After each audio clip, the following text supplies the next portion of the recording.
So I guess के पीछे सिर्फ एक का ड्रीम नहीं होता है, बहुत सारे अदर लोगों की होप्स भी होती है। इससे बहुत ज़्यादा उम्मीदें थी कि hey everyone, welcome back to my YouTube channel. So this is me Anu Mishra और आज की वीडियो कुछ ज़्यादा ही अच्छी होने वाली है बिकॉज मैंने खुद का personal cabin crew interview experience तो काफ़ी बार शेयर किया है, लेकिन आई गेस आपके साथ साथ बहुत सारे अदर लोगों की भी बहुत सारे एक्सपीरियंस हो जाते हैं, जिनमें सबसे इम्पॉर्टेंट वो लोग होते हैं जो आपके साथ उस फेज में रहते हैं। एंड मेरे साथ उस फेज में मेरी फैमिली रही है, सो मेरे से ज़्यादा इंटरेस्टिंग एक्सपीरियंस आई थिंक उनके होंगे। सो आज की वीडियो में I am not going to share any experience. आज मैं इन लोगों I am not going to share my own experience. तो मैंने क्या बोला? तूने बोला in this video I don't my experience. तो माय और ओन में छोड़ो, लड़ाई मत करो मुझसे अभी। तो इस वाली वीडियो में मैं हिंदी में बोल रही हूँ। इस वाली वीडियो में मैं अपना कुछ एक्सपीरियंस नहीं शेयर करने वाली हूँ बिकॉज ये मैंने मल्टीपल टाइम्स अदर वीडियोस में कर दिया है। सो आज की वीडियो में मैं इन लोगों से पूछने वाली हूँ, इनसे पूछने वाली हूँ कि इन लोगों का क्या हमेशा रही हूँ इंटरव्यू जानना झूठी। जिस इंटरव्यू में मेरा सिलेक्शन है उसमें ये मनहूस लोग नहीं थे। So yeah, without wasting much time, let's get into the video. ठीक है? तो पूछो मुझसे। मैं क्या पूछूं? तो तुम नहीं पूछोगी तो अब बताओ तुम्हें कैसा लगा था मेरे फर्स्ट इंटरव्यू। हाँ, तो तुम बताओ कि तुम्हें कैसा फील हुआ था। अच्छे से। हाँ, तो तुम बताओ तुम्हें कैसा फील हुआ था जब मैं ऐसे पहली ऐसे नहीं, लेट्स स्टार्ट। तो आप अब बताओ तुम्हें कैसा लगा था। ऐसे तुम अब मेरे को हीरोइन समझ रही हो कि मैं तुम्हारा इंटरव्यू ले रही हूँ। तो बोल जल्दी। तो तुम सबसे पहले मुझे ये बताओ, जब मैंने तुम्हें बताया था, तुम ये बताओ मेरे दिमाग में कैबिन क्रू बनना कब आया था? मैं देखती हूँ तुम मुझे कितना जानती हो। 11th क्लास में जब मैं थी एंड यू तू? मैं 11th क्लास में थी। हाँ, And you 10th were in- half. हाँ 10th हाफ में, सही बोल रही नो हो। From 10th starting. नहीं, 10th हाफ में। 10th स्टार्टिंग में तो मैं वो बनना चाहती थी, नहीं मॉडल। No 10th starting. पता नहीं, मुझे खुद नहीं पता। हाँ मतलब, लेकिन कंफर्म मेरा 10th के हाफ में हुआ था कि मुझे बनना है, तो कैबिन क्रू ही बनना है। मतलब ये सारे वीडियोस वगैरह देखती थी हमेशा लोगों के कि कैसे इंटरव्यू देना है, कैसे वहाँ बोलना है। So means from class 10th she was aware of. मैं हिंदी बोल सकती हूँ तो मेरे व्लॉग में। मतलब क्लास 10 से वो इसका फिक्स हो गया था कि इसको इंटरव्यू देना है, एंड स्पेशली इन इंडिगो, क्योंकि इंडिगो में फॉर्म का पैसा नहीं लगता है। ऐसा कुछ नहीं था। सबसे इम्पोर्टेंट, मुझे SpiceJet, to be very honest, उसकी यूनिफॉर्म नहीं पसंद है, तो मैं कभी भी स्पाइस जेट के बारे में सोचती नहीं थी। नहीं कोई भी गंदा और नहीं है, लेकिन हमारा ये था नहीं, कि हम personal। फर्स्ट टाइम जाके इंडिगो में दे, क्योंकि एयर इंडिया में मेरा ड्रीम तो था वैसे एयर इंडिया में जाना, लेकिन उस टाइम पे एयर इंडिया में लेंसेज थे, मतलब लेंसेज अलाउड नहीं थे, और एक इंडिगो ही था जो मेरे क्राइटेरिया से थोड़ा बहुत मैच कर रहा था। तो मुझे लगा कि जो, और अब जब एयर इंडिया ने लगा दिया कि आप लेंसेज के साथ भी एंटर कर सकते हो, तो भी मैं इंडिगो नहीं छोड़ रही हूँ बिकॉज जिसने मुझे जिस तरीके से एक्सेप्ट किया, मैं उसे छोड़ के नहीं जा सकती अब। सो लॉयल, आई एम लॉयल। हाँ, तो तुम्हें ये तो पता है मैंने कब, अब जब हाँ, तुम ये बताओ कि मैंने फर्स्ट टाइम इंटरव्यू कब मतलब देने का सोचा था, लेकिन मैं गई नहीं थी देने। 27 के आसपास था, 27 जुलाई। तनु करेक्ट डेट याद है तुझे? 27 जुलाई को इंटरव्यू था कानपुर में। तो उसमें एंड हम नहीं गए थे। जब हम दूसरे इंटरव्यू में गए थे तो हमें ये पता लगा था, हमें बहुत दुखी हुए थे कि हम पहले इंटरव्यू में क्यों नहीं गए, क्योंकि उस इंटरव्यू में 27th में बहुत लड़कियों का सिलेक्शन हुआ था। आई थिंक ऑलमोस्ट 14-15 लड़कियों का सिलेक्शन उस इंटरव्यू में हुआ था। तो हमें बहुत ज्यादा रिग्रेट हुआ था कि हम क्यों नहीं गए वहाँ पे, बल्कि कानपुर हमारे यहाँ से बहुत पास है, आई थिंक 1-1.5 घंटे का रास्ता, तो हम जा सकते थे। लेकिन उस इंटरव्यू में मुझे कुछ भी नहीं पता था, कुछ भी पता नहीं था, प्रोडक्ट्स भी नहीं थे हमारे पास, प्रोडक्ट अवेलेबल नहीं थे, हमें कोई आइडिया नहीं था, मतलब हम कॉन्फिडेंट ही नहीं थे, तो हम नहीं गए। तो हमने कहा कि हम नेक्स्ट इंटरव्यू ट्राई करेंगे। और जो नेक्स्ट इंटरव्यू था वो 1 अगस्त को था, जिसमें हम गए थे और हमारी न्यायिति बेइज्जती हुई थी। इस इंटरव्यू में हमें बिल्कुल भी एक्सपेक्टेशंस नहीं थी। हम सब पूरी फैमिली ने एज अ ट्रायल जा रहे थे कि हमें बस ट्राई करना है, जो होगा देखा जाएगा।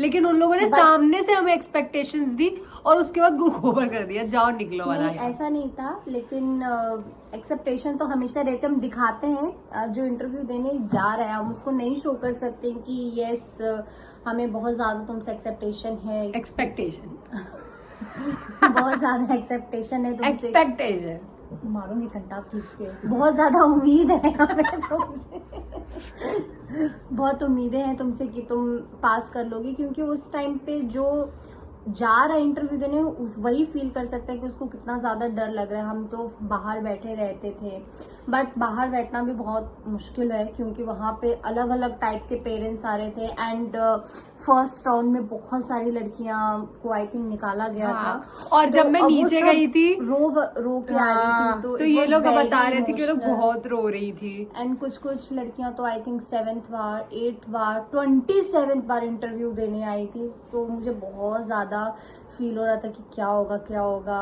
मैं मम्मी मेरी बोल रही थी कि कॉल करो एंड मैं बोल रही थी नहीं कॉल मत करो उसे, वो वहाँ पे होगी बहुत ज़्यादा परेशान होगी।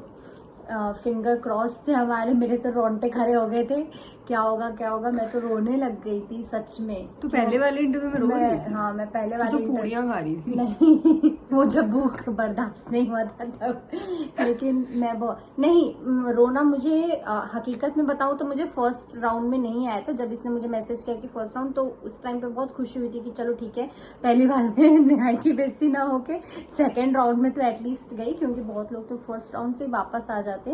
तो और मुझे ज्यादा बुरा तब लगा था जब तुम लोग ये बताए थे कि लड़कियां नीचे आके बहुत ज्यादा रो रही थी। मतलब कुछ लोग कितने टाइम से ट्राई कर रहे हैं, उनका नहीं हो पा रहा है।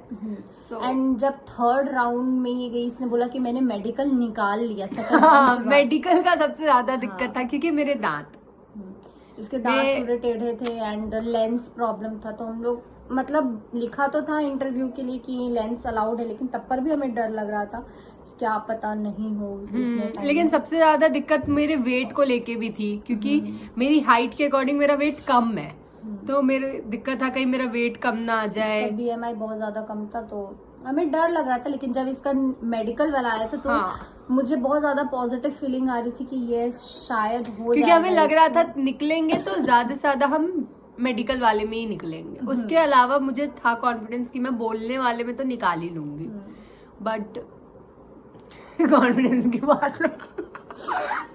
फर्स्ट इंटरव्यू एक्सपीरियंस तो ठीक था, लेकिन पहले दिन ठीक था, लेकिन उसने फोर्थ राउंड कैंसिल हो गया था फर्स्ट डे ड्यू टू। और मैंने YouTube पे जितनी वीडियोस देखे उनमें बोला है कि इंटरव्यू एक ही दिन होता है, चाहे आप उसमें सेलेक्ट हो चाहे आप रिजेक्ट हो, इंटरव्यू एक ही दिन होता है, दूसरे दिन कोई इंटरव्यू कंटिन्यू नहीं होता है। इसका इंटरव्यू फर्स्ट ही इंटरव्यू देने की, और इसका इंटरव्यू 2 दिन रखा गया, मतलब फोर्थ राउंड इसका दूसरे दिन था। तो हम फोर्थ राउंड में तो हम बहुत रिलैक्स हो गए, हमें लग रहा था सैलरी डिस्कस करने के लिए बुला रहे हैं। लेकिन इसका सिलेक्शन नहीं हुआ था। उस टाइम पे भी डर लग रहा था क्योंकि मैं बार बार छुप के जा के देख रही थी कि क्या हो रहा है, क्योंकि वो ट्रांसपेरेंट था तो दिख रहा था, तो वो ऐसे फेस वगैरह घुमा के देख रहे थे। मैंने कहा मम्मी अन्नू का नहीं होगा क्योंकि इसके बहुत दाने हैं फेस पे। हाँ, एडोलेसेंस एज थी, उस टाइम पे पिंपल्स भी आ रहे थे। हाँ, लेकिन मुझे बहुत डर लग रहा था क्योंकि बाहर आके लड़कियां बहुत रो रही थी कि नहीं है चांसेस होने के, एंड जब पता लगा कि नहीं हुआ। लेकिन मम्मी बहुत चिल्ड थी, लेकिन आई थिंक वो शो कर रही थी कि वो बहुत चिल्ड है, लेकिन वो चिल्ड नहीं थी। वो तो बोल रही थी कि कोई बात नहीं हुआ, चलते हैं, रिलैक्स हो गए थे। हम गए थे ओला से, आए थे ऑटो से, मुझे याद है।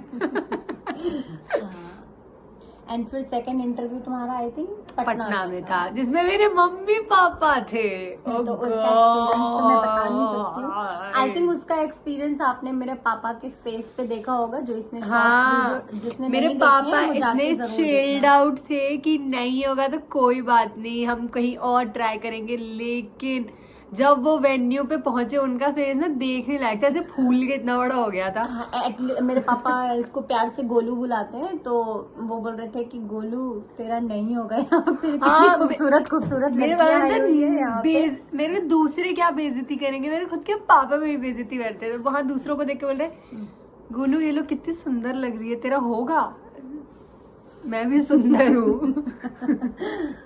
एंड उसमें तो इसकी इतनी निहायती बेइज्जती हुई थी। उसमें तो मैं पहले राउंड में निकल गई थी, पहले में। वहाँ पे क्या हुआ समझ ही नहीं आया था हमें। कुछ लोगों को फर्स्ट राउंड ना करके मेडिकल्स में भेज दे रहे थे, और कुछ लोगों को फर्स्ट राउंड में उनका आंसर सुने बिना निकाल दे रहे थे, तो वो समझ नहीं आया। मैं लिफ्ट से जैसे ही निकली ना, मेरे पापा ने मुझे दूर से इशारों में पूछा और मैंने ऐसे ऐसे किया। उसके बाद ना उन्होंने मुझसे कुछ पूछा कि क्या हुआ क्या नहीं हुआ, वो उठे और निकल गए। मेरी मम्मी पूछ रही थी क्या हुआ, वो बोले क्या हुआ नहीं हुआ, और चल दिए। उसके बाद मुझसे पूरे रास्ते उन्होंने कुछ नहीं पूछा। और पापा पहले अगेंस्ट थे कि कैबिन क्रू नहीं, मतलब नहीं होगा एयर होस्टेस में, तो नहीं होगा, हम दूसरी चीज ट्राई करेंगे। लेकिन जब उन्होंने उस टाइम पे मेरा रिजेक्शन देखा और उन्होंने मेरा थोबड़ा देखा कि मुझे कितना बुरा फील हो रहा है, उन्होंने पहली बार ये चीज बोली कि अब तुम जहां भी इंटरव्यू हो वहां जाओ देने, लेकिन हो जाएगा कभी ना कभी। क्योंकि आई थिंक एयर हॉस्टेस को लेके बहुत ज़्यादा लोगों को गलत थॉट्स होते हैं कि क्या सर्विस है, क्या काम है, कुछ भी नहीं है। मेरी फैमिली मेंबर्स का बहुत ज़्यादा, हाँ, मेरी फैमिली मेंबर्स जो थे वो गलत थिंकिंग करते थे कि क्या है, मेकअप करना है, छोटे कपड़े पहनने हैं एंड वेटर गिरी करना है, लोग जमीन पे करते हैं, हवाई जहाज में करेंगे। लेकिन जब मैंने एयर हॉस्टेस का हिंदी में मतलब वर्ड निकाला तो उसको हवाई सुंदरी बोलते हैं। आई एम हवाई सुंदरी। लेकिन आई थिंक जब मेरे पापा ने देखा, पापा मम्मी दोनों ने देखा कि कितनी लड़कियां वहां आने के लिए मरती हैं, उनके कितने सपने होते हैं। बहुत तो ऐसे जो लोग बोलते हैं ना कि एयर हॉस्टेस है, उनको ना एक बार जाके बोलो कि एक बार तुम उस इंटरव्यू में जाओ, देखो बस तुम। मेरी बहन मुझे बोलती है जाओ, मुझे पता है कि मुझे नहीं होगा, क्योंकि मेरे अंदर बिल्कुल फीलिंग्स नहीं है, नहीं, बट कॉन्फिडेंट नहीं। जो लोग इस जॉब को बहुत लाइटली लेते हैं ना, उनको एक बार बस बोलो कि तुम वो एक बार उस इंटरव्यू के वेन्यू पे चले जाओ, तुम्हारे तुम मत तुम्हारा सिलेक्शन हो जाए तो तुम रिजेक्ट कर देना, तुम बस जाओ, अगर हो जाए तो बताना। बिकॉज जिनकी ये थिंकिंग है, मैं तो सबको यही बोलूंगी 25 मतलब ट्रायल लेके लोग आते हैं, इतने निराश होके आते हैं। ऑल तो नहीं होता, तो वहाँ वो जैसे रोते हैं ना, किसी का भी दिल पिघल जाएगा उन लड़कियों को रोते देख। मतलब दूसरों के पेरेंट्स आके दूसरों के बच्चों को चुप करा रहे थे। सीरियसली में एक लड़की बहुत ज्यादा रो रही थी, आई थिंक उसका 10th इंटरव्यू था, तब पर भी उसका सिलेक्शन नहीं हुआ था, मेडिकल राउंड में वो निकल गई थी। बल्कि वो हमेशा मेडिकल राउंड निकाल लेती थी, एंड उस टाइम पे उसने मेडिकल राउंड ही नहीं निकाला था। तो दूसरे पेरेंट्स आके उसे चुप कराते कि बेटा कोई बात नहीं, नेक्स्ट ट्राई करना, ऐसे हुआ था। एंड थर्ड इंटरव्यू इसका आई थिंक रमाडा में ही हुआ था। मेरा फर्स्ट इंटरव्यू जिन HR के साथ हुआ था, जिस वेन्यू पे हुआ था, जहां हुआ था, जिसमें मैं रिजेक्ट हुई थी, मेरा लास्ट इंटरव्यू जो मैंने दिया था जिसमें मैं सेलेक्ट हुई थी, वो सेम HR के साथ था, same venue, same place, same room, सब कुछ सेम था। मतलब जिन लोगों ने मुझे रिजेक्ट किया था उन्हीं लोगों ने मुझे सेलेक्ट किया था। बहुत अच्छा मोमेंट होता है वो, मैं तो आई थिंक बता नहीं सकती। जो वहाँ उस टाइम पे फील कर रहा था वही बता सकता है कि उसके लिए कितना ज्यादा प्राउड मोमेंट होता है ना। थर्ड वाला बताओ, थर्ड में जो मेरी बेइज्जती हुई थी। सारी बेइज्जती बताओ। थर्ड वाले इंटरव्यू में आई थिंक हम गए ही क्यों थे, मुझे थर्ड फोर्थ दोनों इंटरव्यू में हम गए क्योंकि वो दोनों ऑल्टरनेट डेज नहीं था, अगले दिन था, मतलब दोनों दिन इंटरव्यू थे। तो मुझे तो लगा हम क्यों गए, क्योंकि वहां पे किसी का भी सिलेक्शन भी नहीं। एंड मुझे थर्ड इंटरव्यू में इससे बहुत उम्मीदें कि बस इस इंटरव्यू में हो जाए, क्योंकि बहुत ज्यादा चांसेस लग रहे थे। हमें लग रहा था कि हम लोगों ने बहुत बार ट्राई कर लिया बनने का, लेकिन ना अब पता लगता है कि लोगों ने कितना ज्यादा ट्राई किया। और चलो जिन्होंने ट्राई किया उनका मैं एक बार स्ट्रगल साइड पे लग दूं, जिन्होंने लाखों रुपए इंस्टीट्यूट पे बर्बाद किए हैं उन पे तो मुझे इतना बुरा लगता है। लाइक उन्होंने 1-1 1.5 लाख रुपए लगाए हैं इंस्टीट्यूट में, और फिर उनको नहीं हो पाता है, और बोलते हैं कि आप एयर होस्टेस की जगह ग्राउंड स्टाफ बन जाओ। लाइक आपने उन्हें हवा में सपने दिखाए और लाके जमीन पे पटक दिया। कितना बुरा लगता है उन लोगों के लिए मुझे कि क्यों इतने पैसे वेस्ट करते हो, मत किया करो। थर्ड इंटरव्यू में आई थिंक मुझे इससे बहुत ज्यादा एक्सपेक्टेशन थी, ये काट देना ठीक है। थर्ड वाले इंटरव्यू में मुझे इससे बहुत ज्यादा उम्मीदें थी, बहुत ज्यादा, क्योंकि हमें बहुत लोगों को साबित करना था कि यस हम बहुत कुछ कर सकते हैं। क्योंकि जब मेरा सिलेक्शन नहीं हुआ था ना, बहुत लोग हंस रहे थे। हाँ, इंटरव्यू में मुझे इससे बहुत ज़्यादा उम्मीदें थी कि इसका सिलेक्शन हो जाना चाहिए इसमें, क्योंकि जब इसका सेकंड पटना में जब सिलेक्शन नहीं हुआ था तो बहुत ज्यादा बेइज्जती हुई थी हमारी। बेइज्जती कुछ नहीं हुई थी, इट वाज लाइक कि आपके फेलियर लोग से हंस बहुत रहे सारे थे। लोगों को हैप्पीनेस मिलती हाँ, है, तो बहुत वही लोग वाला हंस सीन रहे हो थे। जाता है। तो मैं थर्ड इंटरव्यू में मैं बस बोल रही थी अनु प्लीज कैसे भी करके ये इंटरव्यू निकाल ले, क्योंकि हमें बहुत लोगों को साबित करना है कि यस मेन पता है हमारा सबका बस यही ड्रीम है। मेरे पापा भी यही बोलते थे 12th तक तुम हमारी जिम्मेदारी है, उसके बाद तुम्हें कुछ करना है। और उनकी भी बात सही है, उन्होंने फर्स्ट से लेके 12th तक और फर्स्ट से पहले से भी हम लोगों पे इतने पैसे खर्च किए कि आफ्टर इतने सारे पैसे खर्च करने के बाद अगर हम कुछ नहीं कर रहे आफ्टर 12th तो फिर वो सब वेस्ट बहुत है। बेइज्जती है। और वो सब हमेशा से बाहर रहना, उसके बाद इतने अच्छे जगह पढ़ाई करना, उसके बाद कुछ ना करना, तो आई थिंक वो सब वेस्टेड है। और अगर आप 12th के बाद अगर वो चाह रहे कि आप इंडिपेंडेंट हो जाओ तो आई थिंक वो सब वर्थ इट होता है। लोगों की हंसी, लोगों के ताने, सब कुछ वर्थ इट होता है। हाँ मतलब मुझे इसलिए उम्मीदें थी क्योंकि हमें बहुत लोगों को साबित करना था क्योंकि पापा जब जब गांव जाते थे तो पापा से एक ही सवाल पूछा जाता था हाँ। तुम तीनों बेटियों को बाहर रखते हो, अपने तीनों बेटियां क्या कर रही है क्या। तो वही चीज था कि जब मैंने भी 12th पास किया था तो मैंने भी ट्यूशन पकड़ा था कि यस मैं अपना जो भी मेरा पर्सनल खर्चा होता है वो मैं खुद उठा सकूं। एंड मैं बहुत हैप्पीनेस के साथ में बोल सकती हूँ कि मैंने अपने ग्रेजुएशन के सारे खर्चे मैंने खुद से उठाए। मैंने अपना एडवर्टाइज ना करो। मैंने अपने पापा से एक भी पैसे नहीं लिए एंड मेरे पापा भी जानते हैं ये चीज।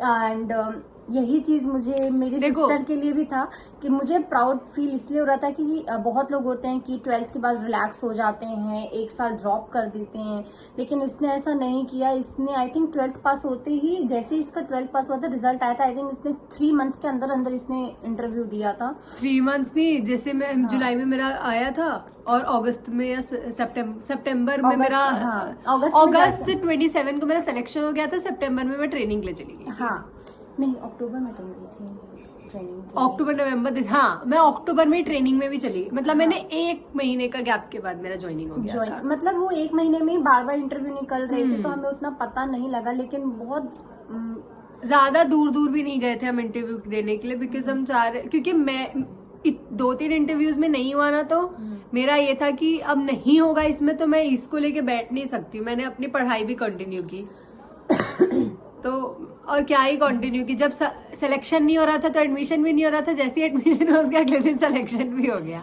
थर्ड इंटरव्यू में तो मुझे बहुत ज्यादा उम्मीदें थी इससे, बहुत ज्यादा। मैं फिंगर क्रॉस करके बैठी थी। देखा था मैंने फिंगर क्रॉस किए हुए। हाँ, मैं फिंगर क्रॉस करने लगी और जब मैंने इसे फिंगर क्रॉस किए देखा था तो मेरे को भी लग रहा था यार इसी के लिए मेरा हो जाए, मेरे लिए ना हो, इसी के लिए हो जाए। वहाँ पे गणपति बप्पा की मूर्ति पड़ रही थी, मैंने कहा गणपति बप्पा इसका प्लीज हो जाए, इस बार प्लीज हो जाए इसका, क्योंकि हमें कैसे भी करके बनना था। मैं बस चाहती थी कि एटलीस्ट कोई एक पहले निकल जाए, उसके बाद तो निकलते रहेंगे सारे लोग, क्योंकि हमें प्रूफ करना था बहुत लोगों को कि यस हम कर सकते हैं। मैं सांसें अटक गई थी क्या बोलते बोलते।